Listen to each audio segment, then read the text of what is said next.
Like they get so tangled and ratty. I just want to like rip it out halfway through. I'm like, the guys listening right now are like, I do not know this struggle at all. Hey there, welcome to Rave Culture Cast, your weekly guide to the EDM community, music festivals, and more, hosted by me, Emma Capotis. Each week, I'll be covering everything from dance music culture, industry news, trending topics, and festival tips, advice, and reviews. You can also expect to hear stories from ravers, artists, business owners, and more. Tune in every Wednesday for your weekly dose of peace, love, unity, and respect.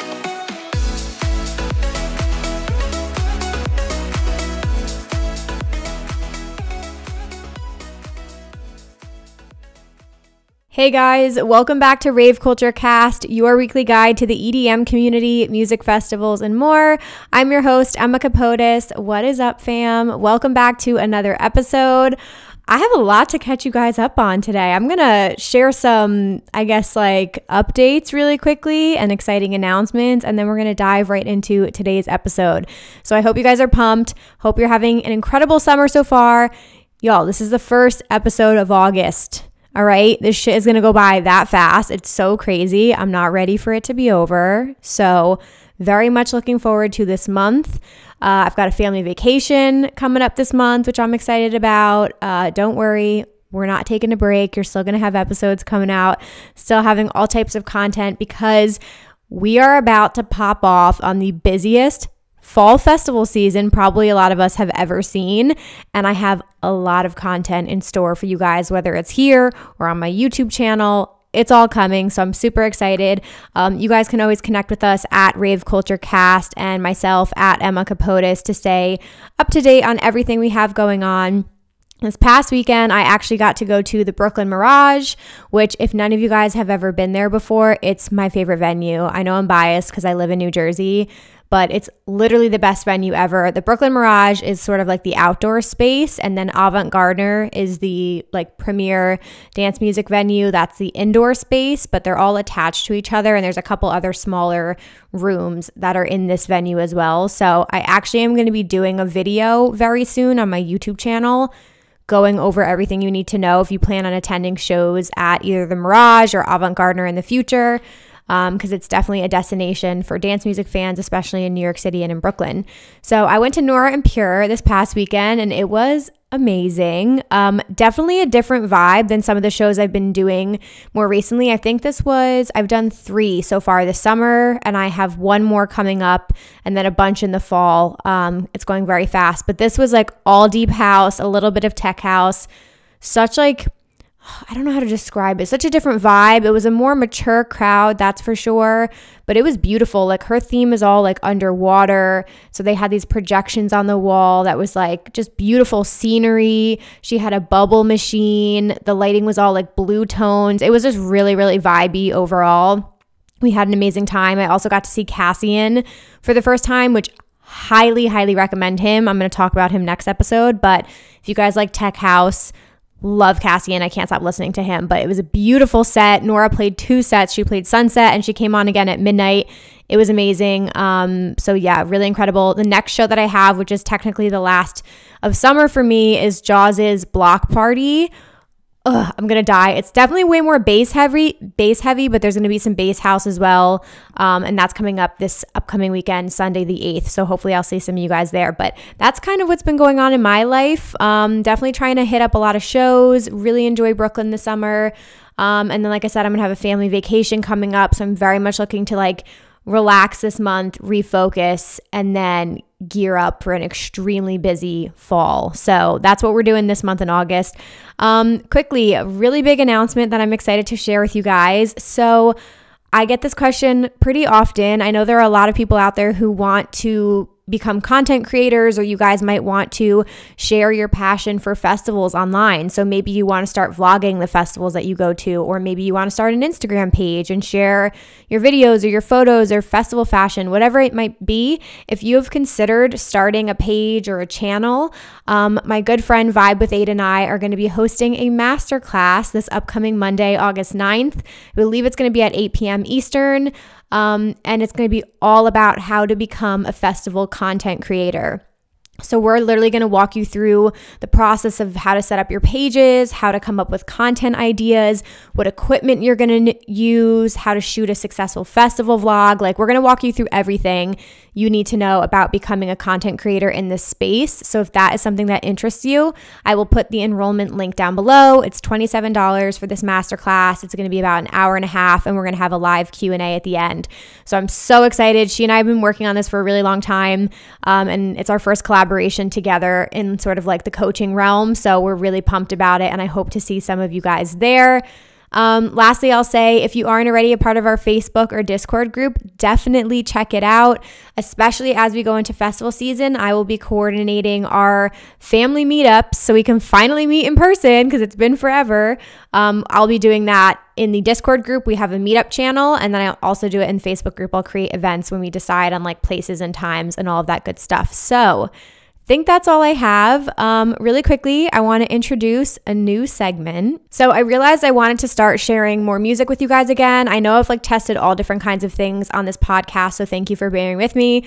I was doing affirmations. I used to do song recommendations of the week. I've done listener of the week. I'm always trying to evolve and try new things. I want to start highlighting artists every episode. So I'm going to pick an artist at the beginning that I highly recommend you check out. And I'm just going to talk a little bit about them. And it's just people that I've been like obsessed with lately and I can't stop listening to.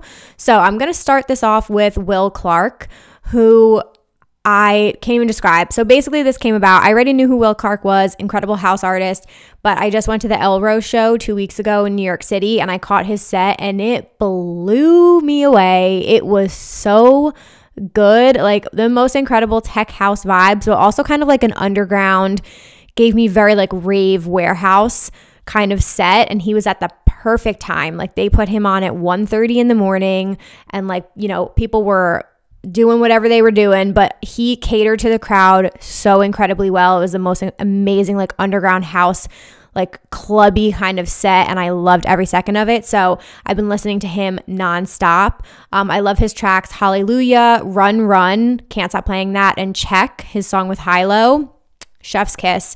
So 10 out of 10, recommend you guys check out Will Clark if you are into this type of music. You will not be disappointed. He has plenty of sets online on YouTube as well if you want to hear what a full set is like.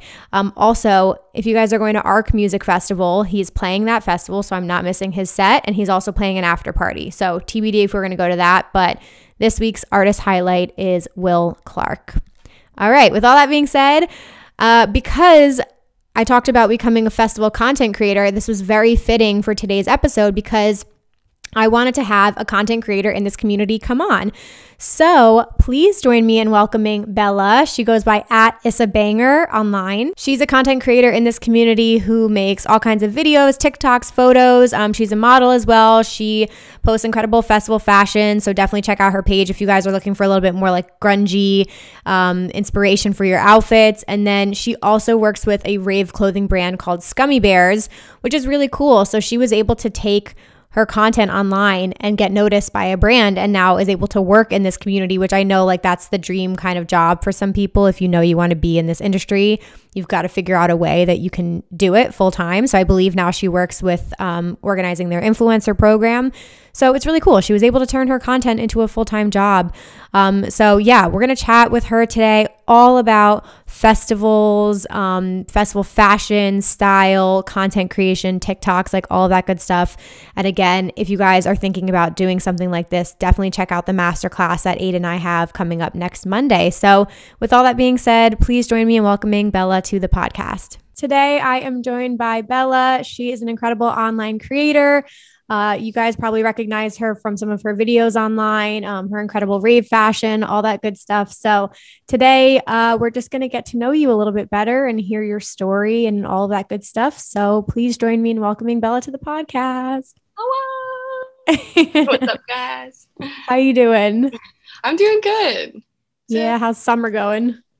It's going. It's been super rainy here, which is weird. Apparently, I don't know. I'm not digging that, but yeah. We get summer weather here soon, so I can go to the beach and enjoy it. And you're recently moving. You just moved to Florida, right? Yes, I just moved to Florida. Apparently, I brought the rain. Yeah. Everyone I talked to was like, "We've never seen this much rain before. It's been like 15 years." Oh no. Oh my gosh. Well, where are you in Florida again? Jacksonville. Nice. Okay. Yeah, we were talking about this last time, you guys. Just an FYI, we recorded this before, but then of course I deleted the footage out of Zoom like an idiot. So this is take two, but everything happens for a reason. So we're back again. Yes. But yeah, so for anybody who isn't familiar with you, can you just tell us a little bit like about yourself, what you do, all that good stuff? Yeah. So, let's see. I grew up in California, but I moved up to Washington to go to the University of Washington, where I studied Spanish actually. Kind of Oh random. wow. But yeah, now I work for Scummy Bears doing social media stuff, like influencer outreach, marketing, all that good stuff. Stuff. Yeah. And how do you guys get connected? So actually, I followed the brand a couple years ago and I just always really loved their stuff. And then during quarantine, I started making a lot of videos with their stuff and I actually met them and we're kind of friends. Like we've hung out a couple times. So one of the owners was like, I really have no idea what is going on with TikTok. Like, I don't even know how to get started on that. Would you mind helping me out? So I kind of took over their TikTok at that point and started growing it. And then, yeah, it just kind of grew from there. Cool. I love it. It's just good to hear like an entryway into all this stuff. Cause like for you guys listening today, we're going to definitely chat about like festivals, but definitely rave fashion and online content creation as well. Cause I find it so interesting. But for anybody listening who is like considering starting like a platform or page or something like that, I just find it so interesting how like you can just be doing your own thing, right? Like creating videos on your own, doing your own thing, just putting stuff out there. And then that can eventually lead to a job in an industry you're really, really interested in. So start creating out there, people. You never know. You really never know. Like, you never know who's watching your videos and like, or your content and what could come from it. Honestly, if you're putting out like your authentic self and you are, like unique and standing out, I think anything can happen really. You don't have to have like a ton of followers or anything. Yeah, definitely not. No, there's so much power in all the micro influencers and stuff like that. So that's so cool. And you're gearing up for a busy festival season, right? In the fall? Yes, it's going to be very busy. It'll be my first time working like festival booths with Scummy. So I'm looking forward to seeing what all that entails. It should be pretty wild. Ooh, where are you guys going to be at? Do you know? Yeah, so far we're going to be at Base Canyon. Lost Lands will have like a vending booth in the festival and the campgrounds. Cool. We'll be at EDC. We were trying to do hard, but that one didn't end up working out. And then there's a couple more little ones that we're trying to trickle into, but we'll see. Nice. A lot of the bass music festivals. Ooh, that's gonna be so fun. Yeah, let's talk music with like bass artists. So yeah, that's true. Yes, there a lot. True. Yeah, guys, I'll put a link in the description box if you want to check out any of their clothing and stuff like that. But let's chat music. Where did you get the interest in dance music? When did this all start for you? Because everybody has a different story and kind of like got here some way. But how did you get involved in the dance music scene? Yeah. So honestly, dance music has kind of always been a part of my life. My mom was a 90s raver and she had me super young. So I have just a ton of memories just cruising down the road in a car, the two of us, like listening to Cascade and like Daft Punk and stuff like that. Oh, sorry. I'm getting a text message on my laptop. That's going to be me as a mom, by the way. I'm literally going to be making candy with my children.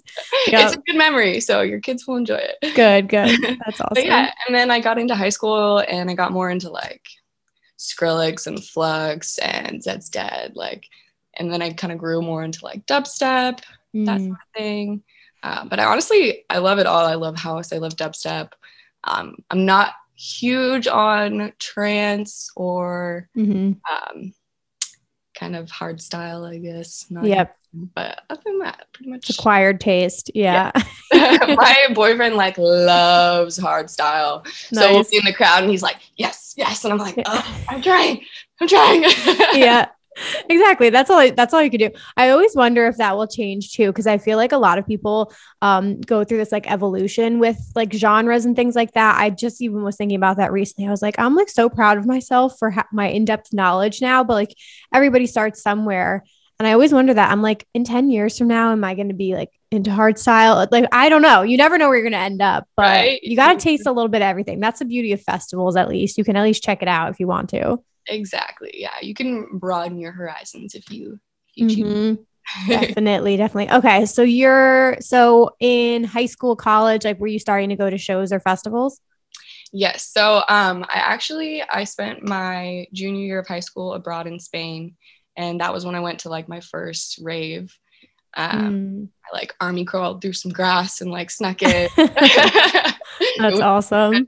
I love that memory. But yeah, and then that was like my first taste of like, holy crap, there's freedom and everyone's just like dancing, being themselves, like no one cares.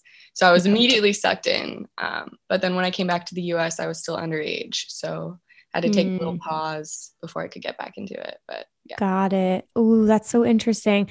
Yeah, I do not have any experience with the international crowd, but I always think that in my head now. I'm like, I just think it will change you because it's a completely different culture there than it is here. So I can't even imagine like what the scene is like. Do you remember like any of the music you were listening to at those shows? Yeah, so it was a lot of like hard style, honestly. Interesting. That was Okay. where I pretty much started in drum and bass. Sorry, I said hard style. I meant drum and bass. Okay. Little. Yeah. But yeah, a lot of drum and bass, a lot of house, a lot of techno. Us American ravers get a lot of hate from UK ravers. I don't know if you've experienced that yet, but especially on TikTok, just like the outfits. I had no idea any of like the rave fashion that we had here, because there you just kind of go in like your like kind of grungy casual clothes, like yeah. Like, you don't really like dress up. The gems, like the candy, not a thing at all. So when I came back, I was like, whoa, what is Plur? This is so cool. I loved it. That's so crazy. I think it's just such an interesting take on it. And I agree with you. I've seen some of those like people come through on TikTok when one of your TikToks pops off and it gets into a crowd that like doesn't know anything about you or like your background. It's like, okay, we're open to a whole new world here. But yeah, I agree. Like from any of the vlogs I've watched from like Awakenings or even Tomorrowland, like since it's so big, I feel like some people will dress a little bit like ravey, but for the most part, I totally agree. You just like look in the crowd and everyone's like super casual. Yeah. Not candy isn't a thing. Like it's just so different. Yes, it is. It's a much different vibe. People here are like more willing to adopt you into their crew, and like they kind of want to, people want to talk to you for a minute and kind of like, get to know you a little bit in the crowd. And it was definitely not like a bad vibe, but it was more about, I'd say, like the partying, like the dancing and the like, I don't know. Like, yeah, I can see what you mean. Not as much like the rave fam kind of vibe. Yeah. Yes, 100%. Like, interesting. Yeah. Oh, that's so crazy. Okay. So then let's chat festivals. What were some of the first festivals you ever did? Yes. So I think the first like actual like 3-day festival I went to was probably Paradiso. I struggle to remember the year now, but I think it was like 2016, 2017. Okay. Around there. But yeah, that was honestly pretty life-changing for me, because before that I had only been to like venues in warehouses or venues in Seattle that are like kind of smaller, and I'd never been to the Gorge before, so that was just mind-blowing. The sunset was amazing. Wow. But yeah, I kind of like decided to make them more a part of my life after that show. Okay. Yeah. I'm sad that I know there's like other events there and they're doing like Beyond Wonderland, but I'm sad that I never got to experience Paradiso, because I know that festival's kind of like on its way out.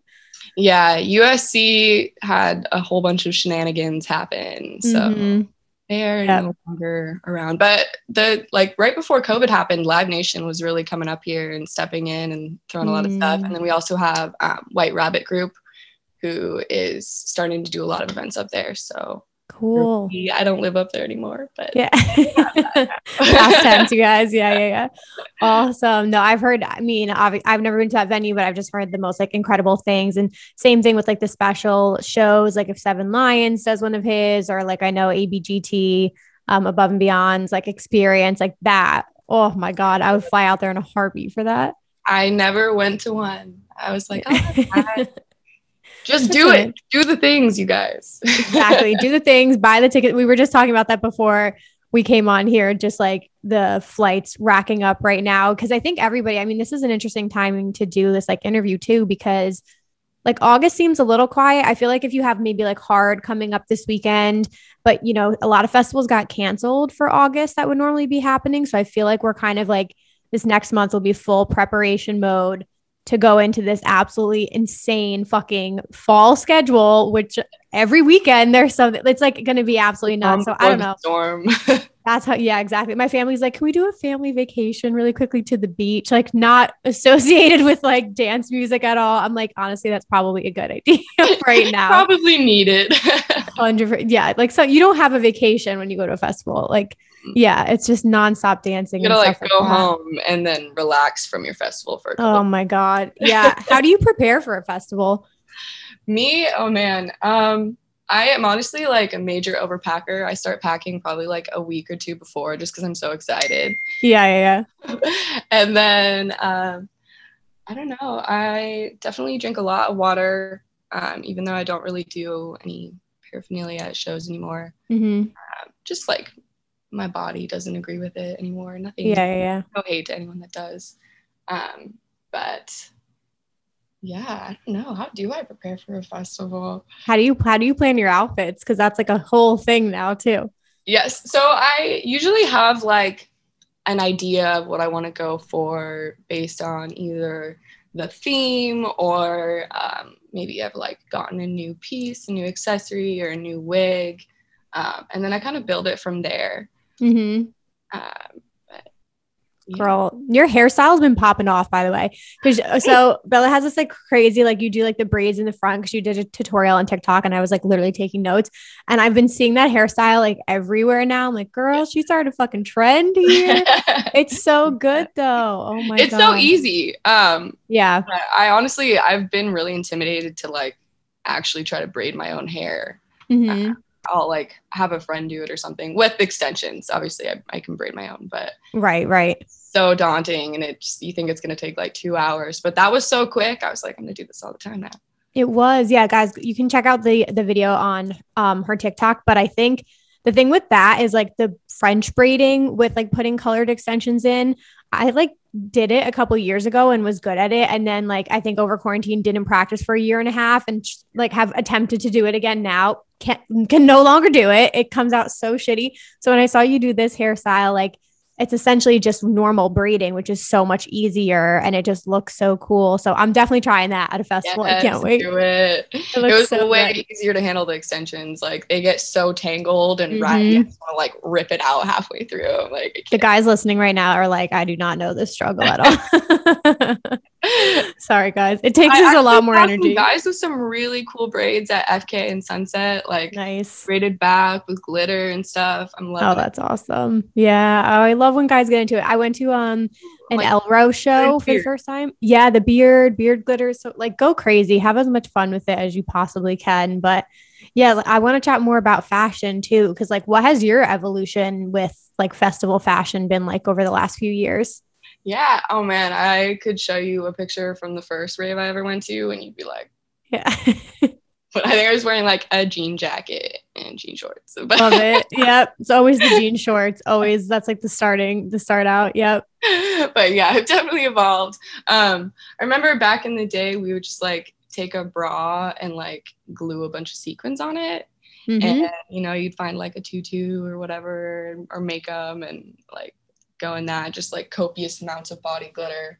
But I say, over the years, I definitely have gotten a little bit more like edgy with my style. And I like to be different. Like there's only so many ways you can be different with rave wear because you're just honestly kind of trying to wear as little clothing as possible because it's so hot. But Yeah. I try to like, I don't know, add a little bit of spice to all my outfits now. Oh my gosh. Where do you get inspiration from? Oh man, all over, honestly. I watch a lot of like Making the Cut, America's Next Top Model, stuff like that. I don't know why, I just love America's Next Top Model is so good. Yeah. Yes, I've been watching that since I was like a little kid. So yeah. I love fashion in general. I like high fashion, street fashion, streetwear. So I kind of just, I guess, get influence from the things around everywhere. Me. Yeah, Scummy has definitely helped a lot with my, I don't know, like rave wear taste. I feel like a lot of rave wear is very feminine. So I kind of stray towards like a less feminine side. Yeah, definitely. I know. I love your style. I think it's so cool. And you have like all the, like you mentioned, like sometimes you can base an outfit around a wig too, because you have some really, really cool, interesting wigs. So where do you get those from normally? So my first few I got from Amazon, and you can get a lot of like really cool, unique ones on Amazon. But lately I've been getting them from Lit Unicorns just because they're way better quality. They stay less frizzy and just look a lot better. There's more hair. So lately I've been getting them from there. Love it. Yeah, I don't know. I feel like wigs are like a step up. Like for anybody who's like listening and it's like just getting started, like none of this is necessary in the beginning. Like, you know, be comfortable, wear what feels good. But I'm the same as you. Like I get inspiration from people like, TV shows, Instagram, majorly Instagram. And just literally anytime I see someone who has a cool outfit, I'll just like tap on it, see what clothing companies they tagged, like go to their pages, see what photos they have tagged. Like, I feel like it's just a never ending cycle. And I have so many collections on Instagram of just like saved accessories and outfit ideas pretty much. Me too. Honestly, that feature has really stepped up my rave wear game. The fact that you can save posts on Instagram now. Yeah. It's the best. Oh my God. But yeah. And then like wigs, I feel like are a whole nother step up that you can kind of add to fully change your outfit. Cause I'm doing an outfit for EDC that's like all white. And I was just going to do like my hair and do like a cool hairstyle. And then I have a white wig from Lit Unicorns and I put it on and I was like, fuck, I have to wear the white wig. It changes the whole vibe. Sorry, my dad's calling me. I will totally rip my wig off halfway through the night and stick it in my backpack or my locker. Like, don't be afraid to wear it for the first half of the day and then take it off and let your hair down because they 100%. do get a little bit tight and a little bit heavy, a little bit hot. But agreed. They step up your outfit so much. It's really hard for me to style anything without a wig now. Yeah, I know. And it looks so good online too. I mean, like with all the videos you're creating, can you talk a little bit about like your process now? Like how often are you filming? Where do you come up with ideas? All that good stuff. Yeah. So before I would kind of have a content day where I would style a look and make a bunch of videos. But I found that lately I am doing probably 2 or 3 looks a week just to keep up. Honestly, it's a lot. There's a lot of trends always going on TikTok. And if you're like a couple days late, you could totally miss it. So it's kind of hectic in that way. But yep. Any tips for growing on the platform? Oh, honestly, TikTok is like a whole nother ball game. It's hard. I'd say consistency is really key on there. If I go like a weekend without posting something, my engagement on Monday is just like trash. Yeah. So that I'd say, and then making the trends your own. You see a lot of the same trend because that's, like what you do on TikTok. You do the same trend, you do the same sound, but just like making it unique or your own in some way, I feel like really helps it stand out. That's a good point. I feel like TikTok is kind of oversaturated at this point. Like there's a lot of creators. It's a lot. Like a whole world. And like, I don't know. I think, just like maintaining your authenticity and like not straying from that. Because for a moment there, I was like straying from who I was, and I was just doing the trends because I was like, oh, like that's, you know, what you do on TikTok, you do the trends. And it really, it didn't have the same effect, like my audience wasn't enjoying it as much. You know, there's so many different things you have to think about. Yeah. It's a lot of work. It's a lot of work. Do you think it's helpful? Because I get this question all the time. Is it helpful, do you think, to have like a niche or like a specific topic that you kind of create content around? Or yeah, how do you feel about that? I think it is. But at the same time, there's so many different niches that you can be in on TikTok that I don't think you necessarily need to stick to one. Okay. Like I'll do videos. It's so weird. Like I'll have videos in rave gear, like rave wear, and they go viral, but then I'll do a video in just like a grungy t-shirt, just like dancing to some alt rock music, and it goes viral. And I'll make a video on like just like me being a weird bisexual human being, and it goes viral. So it's just like there's so many different niches and so many different like genres that you can be in. I don't think you necessarily like have to pick just one. That's true. You can like, you know, everyone is a multifaceted person. Like raving isn't the only thing we do, you know, as people want to say it's our only personality trait. Right. It's not. Yeah. Oh my God. No, I hear you on that. I think, and like you said, it's about authenticity too. Yeah. Like you're a multifaceted person. You have other interests. Like I think if you have on TikTok, it's weird because I do think they like to categorize you. So I feel like if you have like, you know, some consistency around the content, but you're showing different parts of your personality, it's not going to like hurt your platform. But if you're like literally every video is a completely different topic, from like politics to rave to whatever, I think that could definitely hurt your growth. So you kind of need somewhat of a narrow focus, but you have to show your personality. People definitely like want to know who you are on TikTok. I feel like TikTok is very like, on Instagram, you like put forward your best self, you know, like your best pictures and, you know, like the most fun things you're doing. But on TikTok, like people want to see like your grimy, like weird self too. You know, like one of my most viral videos was me, like it was that trend where it's like film yourself doing what you're doing right now and then put 4 photos of yourself. And I was like taking a shit. So I was like, oh, this is I like recorded myself taking a shit. And then I added this probably one of my most watched videos. That's so funny. Yeah, it's all, I literally always think like raw, unpolished, like that's TikTok. Like just throw it up there. People don't overthink it because the thing with it is also, like you said, consistency and quantity to a point. So like, obviously, yes, it's worth like putting effort into your TikToks, but like it's about posting a lot, even more than like multiple times a day, if you can maintain that, if not like once a day. So like you can't have every video be overproduced. So you just got to like throw some stuff up there at some point. And and all the time about the fact that like the TikToks that I try the hardest on are the ones that don't do as good as the ones that I'm just scrolling and I have an idea and I put it together really quick. Those ones just do amazing for some reason. So weird. Oh my God. And it must be interesting for you too now, like working on both sides of it, right? Because like now you're working with a brand in this space as well as kind of like being an influencer yourself. So like, how is it doing that? Like what experience has it been like being on both sides? It's definitely weird. It has opened my mind to so many things that I didn't think about. I'm definitely like a much more consistent creator now because I know that when brands message you and want to send you something, it's because they like need that content typically, or they want that content promoted or shown off right away.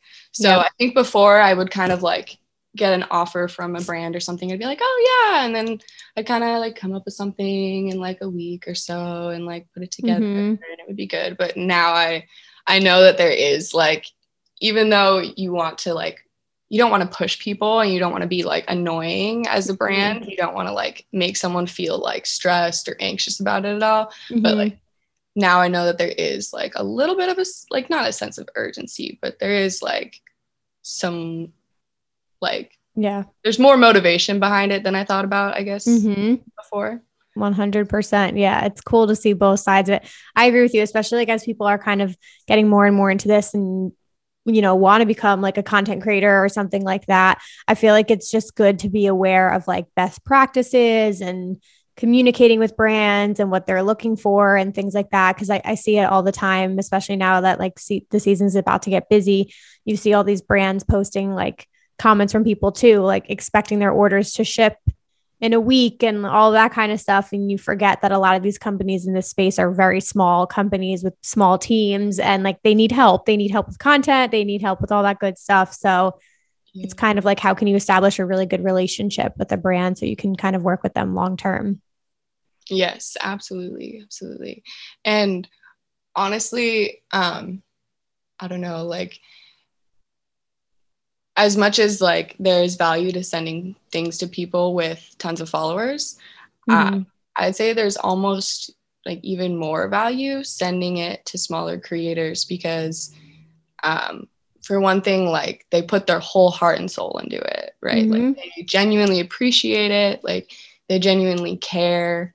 And I don't know, I think that smaller content creators are amazing. Personally, I love snaps to that. Agree. Yeah. 100%. Yeah. Cause I work with brands too. And I'm like, go for the micro influencers. Like they are going to give you so much more. What you just said, like they're going to appreciate it. They're going to go above and beyond for you. And like no hate, but like as you get bigger or people with big platforms, like it's more of a transaction. Like they are going to ask to be paid. Obviously, they might not post as much because they have a bigger platform. Like there's all this like crazy shit that goes in behind the scenes. They have a lot more going on, less time to do, So. Right. Yes, exactly. All these different factors. But no, I mean, it still feels like a small community, even though it's a really big community in a way. Like you see a lot of the same people, a lot of the same brands and stuff like that. So you definitely want to have like a good relationship with all the people in this community too, I think. Yes, absolutely. I've been really trying to like push Scummy as an inclusive brand too. Like we, before we would kind of just like send things to influencers and people that were like bigger creators and stuff. But I've started to try to like, I don't know, broaden our horizons a little bit more into like the community of it, because there's not as much of a sense of community, with some people. Yeah, I think I agree with you. I think 100%. Like you see it all the time. Like people want to see different faces, different bodies. Like, you know what I mean? Like it should be inclusive. The rave community is inclusive. So I completely agree with you on that front. And you can tell what brands are trying and what brands are not. So I think like at this point, it's good. I'm glad that you're involved in all that stuff. It's a really cool opportunity and everything. It's definitely been a learning experience for sure. Yeah. But it's interesting. I mean, people have jobs now that like, who would have thought these would have been like careers a couple of years ago? It's interesting how some people just like fall into things too. I don't know. Like I don't really have a job title right now. I'm just doing like 5 different things. My LinkedIn hasn't been updated in a long time. I feel that people ask me what I do for Scummy and I'm like, a lot. I don't really know like what my job title is. Totally. I know it's crazy, but I mean, that's what happened with a year in quarantine when, a lot of people realized corporate America is not for me. Don't want to go back to an office. Like, I want to work for myself, or I want to have a little bit more freedom in what I'm doing. And so if anybody's listening who kind of like just knows that you want to be in this industry, if anything, there's so many different avenues and like opportunities, but I feel like you can just start small and like offer your time or something like that and volunteer, or maybe take like a part-time job, because a lot of these companies do need like that extra set of hands. Yeah, 100%. And a lot of companies are really small too. So you never know, as one is growing, which is what happened with me and Scummy, there was only 3 of them. And as they grew and their need grew, I was able to incorporate myself in, like to what they did. So cool. Oh my gosh. And yeah, like you're going to have a busy festival season now this year. What else is coming up for you? What does the second half of your year look like? Oh goodness. The second half of my year, I honestly am just rolling with the punches. Our festival schedule is really up in the air, just because, we're still getting back into the groove of things after COVID. And so are festivals, all the companies are. Yep. It's, it's a process. So I'm kind of just going with the flow right now. There's probably going to be some booths in my future in the winter. Yep. That's awesome. Yeah, it's gonna be interesting. I can't wait to hear your thoughts on like working an event versus like just attending as a fan or something like that. It's definitely an interesting side. I worked the Elro show in New York City this past weekend. So I was like walking through the crowd at some point, and people were all kinds of messed up. It was very interesting. Were you like crowd control, or what? No, were you I was running in Elro's Instagram account for the whole show. So I was like running around like a mad woman. Like I was on stage and I had to go up and I had to get shots from the crowd. And so I was just trying to like get everything. But like Elro was just such a fucking wild experience. It was my first one. Yeah. 10 out of 10 recommend. Like it was the craziest shit ever. But yeah, it just like very different experience, when you can actually like go and let loose and blah, blah, blah, versus like you're there to work, you're sober, you're watching everything on the whole time, like trying to hear what you just posted to make sure it like, oh my God, I know. We're like literally sitting in the back, like me and my friend were like, the Instagram stories aren't posting, and our like boss walked by and he's like, what are you doing? Go have fun. Like get up, stop being ridiculous. Like it will post later. And we're like, I know. But yeah. That's what I love about working for Scummy as in like going to a festival is that they're always like, you know what, if it's not working out, if you don't have service, like just enjoy yourself. Like we want you to have fun too. Yeah. That stuff can get posted later. You gotta enjoy your life. 100%. Any festivals for you that are on like bucket list level that you haven't done yet? Oh yes. I really want to go to Tomorrowland. I really want to go to a festival outside of the US.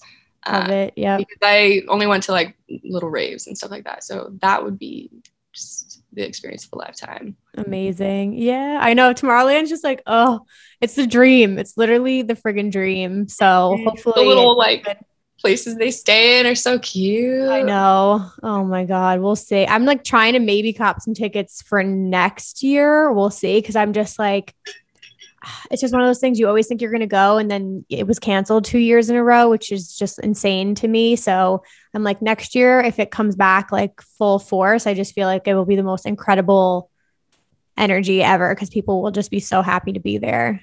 Seriously. Yeah. I have a lot of friends from over there that are like, you guys are raving? Like, I know. Having festivals? What? We're very lucky. Yeah. It's so fucking crazy. I just saw, I think it was on EDM Maniac that the Netherlands literally had to just cancel all the rest of the shows for summer. Oh, shoot. Through September. Yeah. That sucks. I know. It's crazy because they're having like, I guess like more cases popping up or something like that. And then there was a show that there was an outbreak at. So they were like, we're shutting shows down. So yeah, I mean, we're very lucky that we have a full pack schedule, and like knock on wood, I keep saying, like, I hope there's no issues with anything and we can just fully enjoy ourselves. Yeah. So far, I haven't heard anything like crazy bad come from any festivals. So yep. I think we're doing pretty good. Yes. We can't wait to Pagani was all over Twitter like, no rises in cases, no rises in cases. Yeah, I know. He's the fucking best to follow. But oh my God, where can people connect with you? Where can they find you online? Yeah. So I'm on Instagram, TikTok, and yeah, it's Banger 95. Those are my. It's a Banger 95. She's gonna be linked down below. You guys go show her some love and support. Bella, it was so nice talking to you again. It was nice talking to you again too. Take two. We nailed it. All right. Bella, hang tight. Everybody else, I'll be back with EDM news. Alrighty, you guys. I hope you enjoyed that interview with Bella. Definitely go show her some love and support and check out all her videos online. And again, like I mentioned, if you guys are interested in becoming a festival content creator yourself, or you just want to share your vlogs, videos, like you want to talk about your passions as well, definitely check out my upcoming masterclass with Vibe with Aid. It's Monday, August 9th at 8 p.m. Eastern, 7 p.m. Central Time. And we're going to be going over everything you need to know about creating a page. And we're going to dive into some other things as well, because Aid is a life coach. So we're going to talk about, if you have any self-limiting beliefs or roadblocks that you kind of come up against that are stopping you from starting and like pursuing this passion, we're going to address those as well. So it's going to be a really incredible time. I can't wait to work with all of you guys inside of that. So there will be a link in the description box if you're interested. With that being said, let's just jump right into some news because I've got a lot to cover here. Okay, so first and foremost, we have the full lineup for Seven Lions Chronicle Chapter 3 show, which is going to be at the Gorge September 11th. You've got Seven Lions headlining, and then you've got Nightmare and Abraxas, which is so exciting. Abraxas is his side project with Demibo, and it is their psytrance project. You've also got sets from Jason Ross, Alpha 9, Trifecta, Last Heroes, Haleen live set, and Gementori. If I could, I would be at this in a heartbeat because that lineup is absolutely fucking stacked. Okay, some other news I wanted to mention from EDM Maniac. You guys, I can't remember if I mentioned this last week, so I'm sorry for repeating this, but unfortunately, we are still in the middle of a pandemic and it is a huge issue worldwide. And the Netherlands, unfortunately, had to cancel all of their festivals until September. So again, just a reminder that we're still in this. And it's still a huge issue, and we're lucky to have events in the United States because in Europe, they're continuing to have cancellations, which is extremely unfortunate, and I feel for anybody who's not able to attend anything. So just wanted to mention that because there's a lot of big events. You've got like Mysteryland and Tomorrowland obviously was canceled, so some really, really hard hits to the live events industry over there. Okay, in other news, like I said, very different experience. Pollen, for some of you guys who don't know, is a platform. They put on different experiences. So they had 2 come out that I thought were really interesting. They announced for February 17th to the 21st, which is my birthday weekend. So this would be amazing. Diplo is doing a higher ground trip. It's going to be in Cabo. So it's Diplo and friends headlining shows, an international lineup, higher ground 80s themed pool party, boat parties, morning yoga, and obviously luxury accommodations. That's going to be in Cabo San Lucas again, February 17th to the 21st. Really cool experience. They also announced a Halloween show. So Pollen is producing Paradise Trippin' Halloween in Las Vegas, October 28th to November 1st. And it looks like it's going to be house music, which is incredible. You've got Alan Fitzpatrick, Amemi, I'm sorry, I just butchered that. Archie Hamilton, Damian Lazarus, Hot Since 82, Jamie Jones, Kaz Jones, Latmum, Laura Lane, Layla Benitez, Lee Burridge, Luciano, Maya, Jane Coles, Richie Ahmed, Wheats, and Yulia Nico, plus more to be announced. Incredible. I don't know where this is going to be, but this is obviously Jamie Jones' company or brand is called Paradise. So this is his show that he's putting on. It says the experience includes a 4-night hotel accommodations, house and techno headliners, pool parties, immersive club experiences, and more. So that's really cool if you guys want a Halloween trip. Okay, other festival news. We have Electric Zoo's stage by stage breakdown for each of the days. So if you guys are planning to attend, definitely check it out on their website. You can see all of the different stage takeovers, and I believe they are in order, I think, of how they're going to be performing. So I don't know if it's like a hint at the set times, but just so you're aware, those are all out there. Some conflicts I already saw. I'm glad I don't have to deal with that. Okay, last but certainly not least, I did mention, I think in a previous episode, that Imagine Music Festival had to drop out LPGOB, John Summit, and Mize, I think it was. So John Summit was playing a pool party at Imagine, so they had to replace him. And they announced that Medusa will be the headliner for that pool party, which 10 out of 10 recommend, you guys. I've seen Medusa twice now, and he's fucking awesome. So that is going to be absolutely incredible. And that is the Sunday pool party on September 19th. So you can buy tickets to that now if you guys want to attend. And with all that being said, you guys, that's all the news. I hope you enjoyed today's episode. Definitely let me know your thoughts and opinions on the structuring, the new artist highlight segment, my guests, like any suggestions you guys have, let me know. I am going to be doing a solo episode next week all about how we all got into EDM. So that's going to be really cool. And again, check out the masterclass happening next Monday, August 9th at 8 p.m. Eastern with my girl Vibe with Aid. If you have any interest in becoming a content creator in the festival community, I highly recommend checking it out. We're going to be packing that full of a ton of information and helpful tips. So I think that's all I've got for you guys. One ask that I will put out there, because it means a ton to me. If you could recommend this podcast to a friend, just share a link or make this your Instagram stories and tag at raveculturecast. I will always reshare you guys, and I really, really appreciate you spreading the word, because that's how we get this podcast out there in the world, and so more people can discover it and join this community. So thank you guys so much for being supportive as always. I can't wait to meet you all at a festival. It's going to be amazing. And with all that being said, I will be back next Wednesday with a new episode. Bye, guys.